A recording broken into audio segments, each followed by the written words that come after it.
70 लाख का एक पेड़ लाल चंदन का बिकता है, लेकिन फिर भी ये हमेशा सांपों से लिपटा हुआ क्यों रहता है?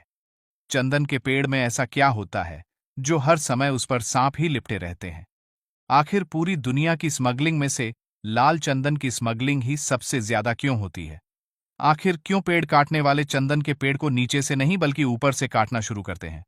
पुष्पा मूवी में भी दोस्तों लाल चंदन की तस्करी होती है।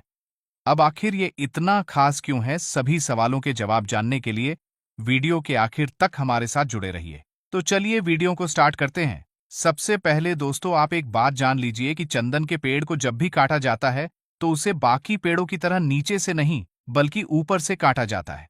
दरअसल ऐसा इसीलिए क्योंकि चंदन के पेड़ की जड़ों में जहरीले सांप भरे पड़े रहते हैं।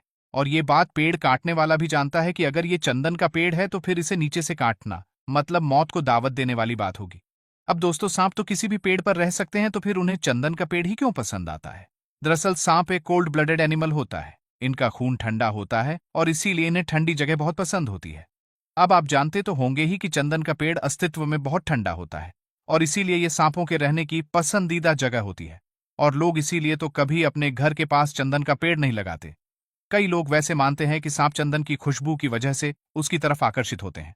दरअसल दोस्तों सांपों में सूंघने की क्षमता न के बराबर ही होती है। इसके अलावा एक समय पर वीरप्पन नाम का खूंखार डाकू लाल चंदन की तस्करी के लिए ही जाना जाता था। चंदन के एक पेड़ से किसान करीब 40 से 50 हजार रुपए आराम से कमा सकता है।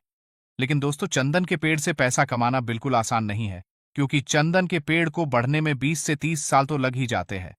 चंदन का पेड़ कितना कीमती है, इसका अंदाजा आप कुछ ऐसे लगा सकते हैं कि सरकार ने इसकी खरीदी पर रोक लगाकर रखी है। सिर्फ सरकार ही चंदन के पेड़ को खरीद सकती है। कोई भी किसान चंदन की खेती जरूर कर सकता है, लेकिन इसे कब और कैसे बेचना है, कहां पर एक्सपोर्ट करना है, सब कुछ सरकार तय करेगी। इसके अलावा चंदन का इस्तेमाल परफ्यूम में और आयुर्वेद में किया जाता है। आयुर्वेदिक दवाइयां, औषधियां और ब्यूटी प्रोडक्ट्स में चंदन का इस्तेमाल होता है। दोस्तों हमारे भारत में तमिलनाडु और आंध्र प्रदेश की 2-3 जगहों पर ही लाल चंदन पाया जाता है और बाकी आपको यह भारत के किसी भी इलाके में नहीं मिलेगा। चीन और जापान में दोस्तों लाल चंदन की लोग करोड़ों की कीमत देने को तैयार रहते हैं और इसीलिए लाल चंदन के लिए एक्सेस नकली के केस सामने आते रहते हैं। मारकाट वहां होती रहती है। इन पेड़ों की सुरक्षा के लिए तो एक स्पेशल टास्क फोर्स भी बनाई गई है। इसके अलावा दोस्तों क्या आप जानते हैं कि दुनिया में ऐसे भी खतरनाक पेड़ हैं जो इंसानों की जान लेने के लिए ही बने हैं? आप जैसे कि आप इस पेड़ को देखिए, इसे पाकिस्तान में पाया जाता है और वहां के लोग इसे द घोस्ट ट्री के नाम से जानते हैं। आप सोच रहे होंगे कि यह इन पेड़ों का ऐसा हाल कैसे हुआ है। दरअसल जब भी वहां बाढ़ आती है तो लाखों की संख्या में मकड़ियां इन पेड़ों पर जाकर रहने लगती है और अपना जाल बनाने लगती है।